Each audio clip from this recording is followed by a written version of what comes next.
spokesman over plot to kill presidents.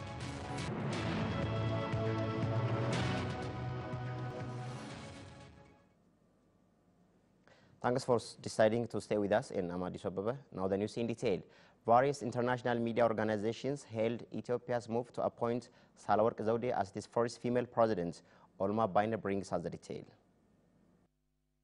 Various international media outlets unanimously reported that Ethiopia elected Sahlawork Zewde as head of state of the country. BBC World News stated that Sahlawork is an experienced diplomat who has now become Africa's only female head of state. It further stated that her election to the ceremonial position comes a week after Prime Minister Abiy Ahmed appointed a cabinet with half the posts taken up by women. BBC Afan Oromo on its own quoted that she has been described as Ethiopia's first female head of state of modern era, adding the new president is keen to make point about gender equality right from the start, telling members of the parliament that if they thought she was talking too much about women, she had only just begun. Citing Fusumoraga's Twitter, CNN also quoted that the newly elected president stated in a patriarchal society such as Ethiopia, the appointment of female head of state not only sets the standard for the future, but also normalizes women as decision makers in public life. The other one is CGTN that stated the president, prior to her appointment as Ethiopian president, Zewde was Ethiopia's permanent envoy to the African Union. The CGTN further stated that Zewde is a well-regarded diplomat representing Ethiopia at global, continental, and regional organizations, including the United Nations and the Intergovernmental Authority on Development, IGAD. She had also served as Ethiopian ambassador to various countries. Al Jazeera also witnessed that Sahlawork studied in France and is fluent in English, French, and Amharic. Al Jazeera reported Sahlawork addressed to parliament that she has promised to be a voice for women. Residents of Ilugalan district in West Shawadon witnessed that road constructed in their area are solving their long-lived socio-economic problems. Road Authority of West Shawadon announced that 500-kilometer road will be built in the Don for over 82 million birr this fiscal year. Lata Teres has more on this.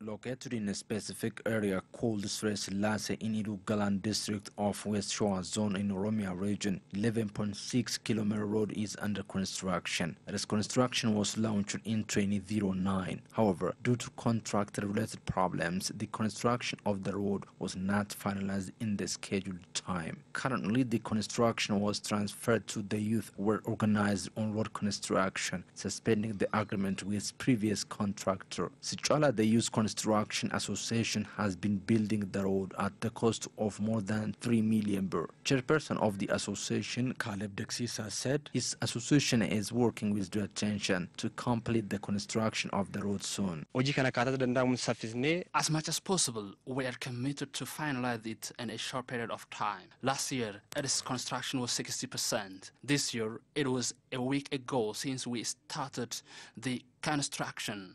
Now, it is on a good status. We are dedicated to complete it at a scheduled time. Residents of the area told OBN that they are hopeful that the construction of this road would play a crucial role in solving their socio-economic problems. The government is supporting us through constructing the road. This would help us to overcome transportation problems. The road is helping us provide our products to market on time.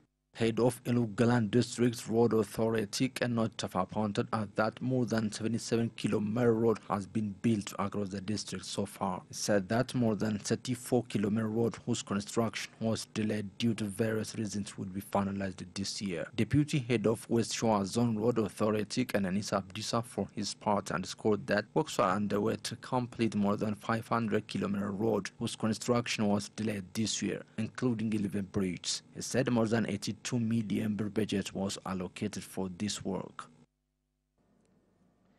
Agricultural exporters and investors have discussed ways of expanding pea development in Ethiopia. It is that Ethiopia is now benefiting from peas development, though it has favorable climate for peas farming. Here is Fikado Brano for the detail. According to the data gained from the Ethiopian Agricultural Research Institute, even though the country has suitable land and weather conditions for peat production, it has been earning low profit from it. State Minister of Agriculture and Natural Resources Dr. Iyasu Abra said hard work is needed to improve challenges that the sector is facing in this regard. On the conference, we discussed and set direction on how to improve challenges we are facing to increase soybean production. The conference will also set direction on how to produce soybean with quantity and quality. Lack of using selective seeds, sowing without keeping the right time, and problems related with weeds and insects are among challenges the sector is facing. Director General of the Ethiopian Agricultural Research Institute, Dr. Mandafro Nuguse, for his part, noted that the aim of the conference is to eradicate challenges they are facing to develop soybean. He adds that the institute has identified 26 kinds of selected peat seeds. Participants of the conference have also said that it is very important to ignore brokers between the farmers and investors to benefit them more. It said that soybean has high quantity of protein and very necessary for human body. Standing Committee of Urban Development and Housing with Chafe Oromia urged all concerned sector offices to work in unison to address land administration and good governance-related problems in the region. The committee has evaluated performance report of 10 sector offices and provided feedback. Mukhtar Haji has looked at the detail. The Urban Development and Housing Standing Committee with Chafe Oromia has evaluated the work performance of different sector offices in the region. Different sectors that are identified as having a strong work performance in the region, including Oromia Urban Development and Housing, Urban Job Creation and Food Security Agency, and Investment Commissions. Members of the committee have set the future direction after hearing the final reports of the offices. We have to think of whether we do have heard valid reports and information about issues of investment works we have been performing, she said. Rashad Muhabba, Commissioner of the Oromia Investment Commission, said criticism against investment is not because of hiding investment in the region, but because of lack of the intended public benefits from it.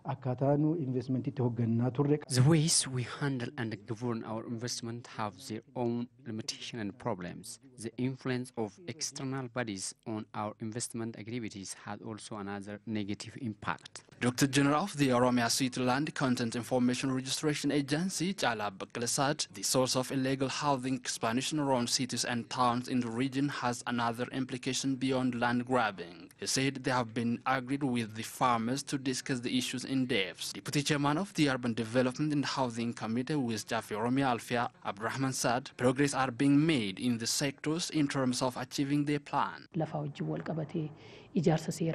There is progress in terms of controlling land grabbing and illegal construction in towns of the region, she said.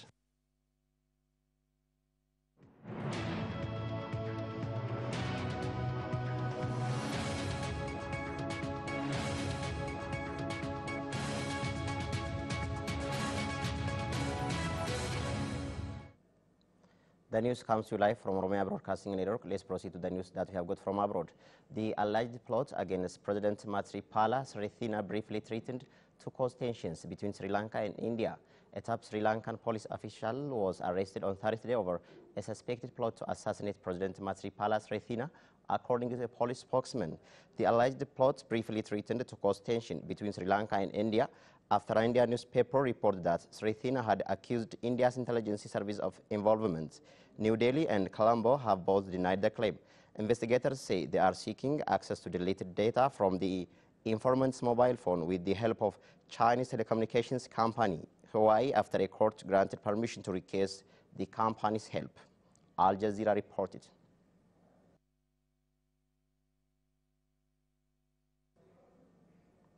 That brings us to the end for the edition. Thank you for watching and have a nice time with the remaining OBN programs.